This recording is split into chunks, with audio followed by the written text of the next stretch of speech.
안녕하세요. 김태훈의 현명한 주식투자 방송 시작하겠습니다. 오늘은 인성정보에 대해서 말씀을 좀 드리겠는데요. 인성정보는 우리나라에서 이 의료 헬스케어에 대해서 이런 용어 자체가 생소하던 1992년에 설립돼서 의료 쪽 IT 솔루션을 구축해온 경험이 가장 많은 회사 중에 한 곳입니다.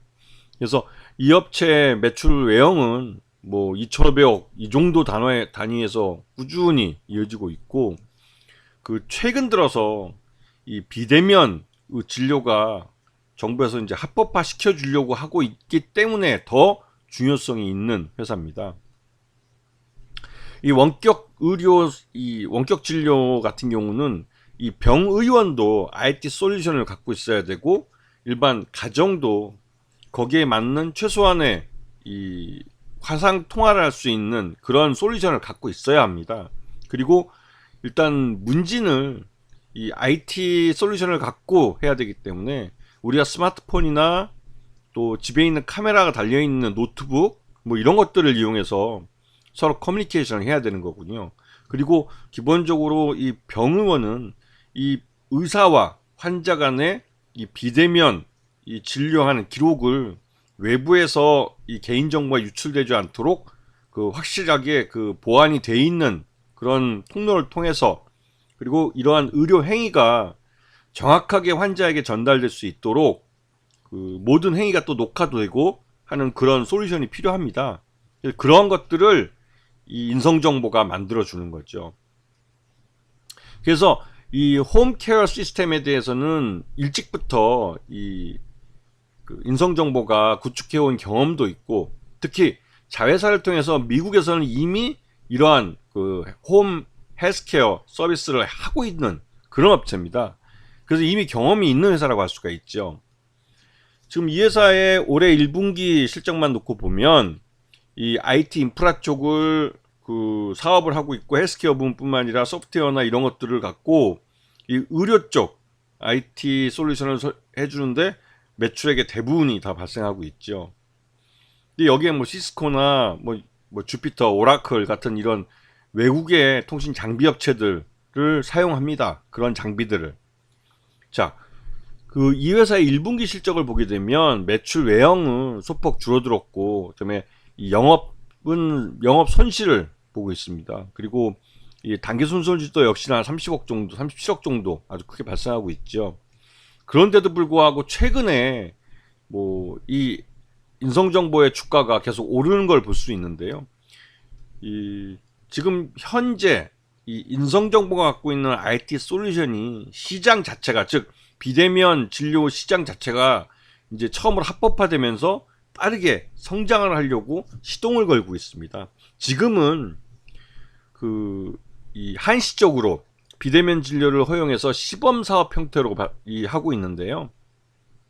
기존의 초진을 방문을 통해서 한 환자들을 대상으로 재진일 경우, 일정 기간 내에 재진일 경우에는 비대면 진료를 허용해주고 있고, 또 소아과나 아니면 도서나 뭐 사람들이 쉽게 접근하기 어려운 그런 곳에 있는 환자들은 비대면 초진도 허용하고 있습니다. 하지만 이 소아에 대해서는 조제약 부분은 금지하고 있죠. 그러니까 제한된 형태에서 이제 시범사업 형태로 이 비대면 진료를 처음으로 합법화하기 위한 일들이 벌어지고 있는 겁니다. 그러다 보니 지금 이 윤석열 정부에서 하는 의료 개혁이라는 게 궁극적으로 이런 비대면 진료를 허용해주고, 결국은 그 다음엔 영리병원을 허용해주고, 그 다음엔 전국민 의료보험을 무력화해서 말 그대로 의료 민영화로 가는 그 계단을 밟아가고 있는 과정이라고 할 수 있죠. 결국은 이 대형 병원을 갖고 있고, 또 뭐 우리나라에 뭐 이름만 대면 알만한 뭐 연세대학교 세브란스 병원이나 아니면 서울대병원, 뭐 이런 대형 대학병원이나 이런 대형 의료법인들은 이런 의료 민영화 속에서 더 큰 부를 축적하고 성장해 갈 수 있겠지만, 동네 개인 병원들이나 이런 영세한 그런 중소병원 개인 병원들은 솔직히 자본 논리에서 밀리기 때문에 궁극적으로 길게 보면 결국 문을 닫게 됩니다. 그래서 결국은 이 대형 병원의 프랜차이즈 병원으로 전락하게 되는 거죠. 그래서 지금 의료협회에서 이 비대면 진료부터 반대하고 나서는 거죠.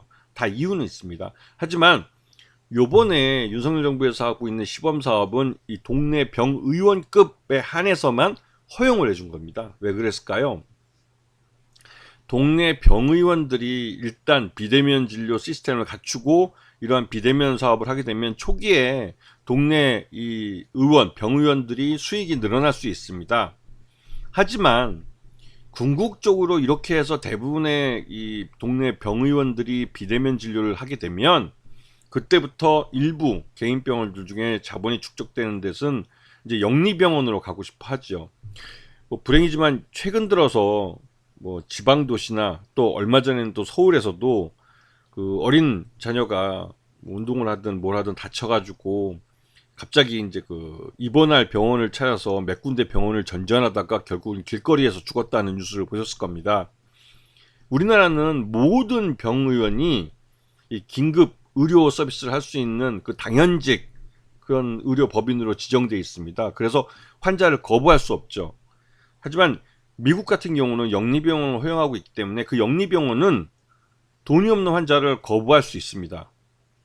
그런데 미국에서 또 예외는 있죠. 무엇이냐면 아주 긴급하게 누가 봐도 긴급하게 의료 서비스를 하지 않으면 그 사람의 생명이 위협해지면 그 생명이 위협으로 인해서 사망에 이를 경우에 그에 대해서 책임을 의료법인에 묻고 있습니다.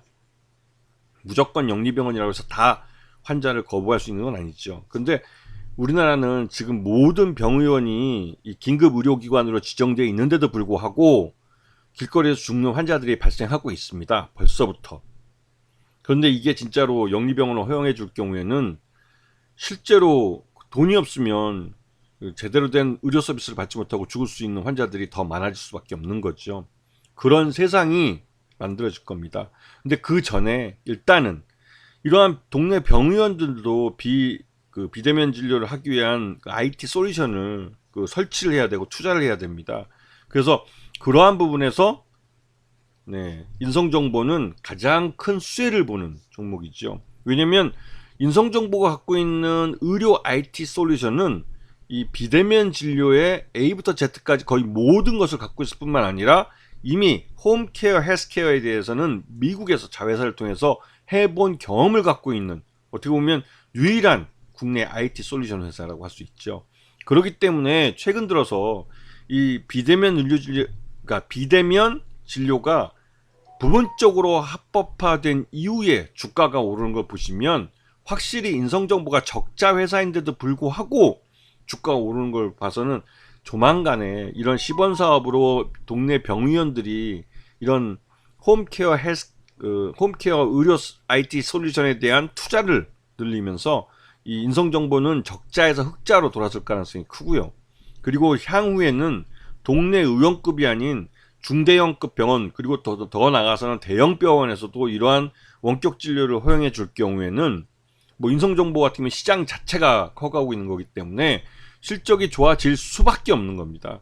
그래서 지금 들어오고 있는 이 매수세들은 단순히 뭐 4,000원짜리 8,000원 되고 이런 걸 원해서 들어오는 게 아니라 말 그대로 장기적으로 그 비대면 진료를 넘어서 영리병원을 허용하고 그 다음에 그 의료 민영화까지 생각하는 장기 투자를 하는 그런 자본들이 들어와서 지금 쌀 때 입도선매하고 있는 거죠. 왜냐면 먼저 준비되어 있는 인성정보가 이 시장을 가장 먼저 선점할 가능성이 크기 때문에 그렇습니다. 그리고 적자에서 흑자로 돌아설 경우에는 밸류에이션이 우리가 생각하는 것 이상으로 올라갈 수 있기 때문에 인성정보의 기업 가치가 지금 시장에서 재평가를 받고 있는 과정이라고 볼 수 있는 거죠. 그래서 어떻게 보면 윤석열 정부의 의료 민영화, 그러니까 의료 개혁이라고 부르는 그 개혁의 가장 큰 수혜를 인성정보가 받고 있다고 볼 수 있는 것이죠. 아시겠습니까? 자, 오늘 방송 여기서 마치겠습니다. 감사합니다.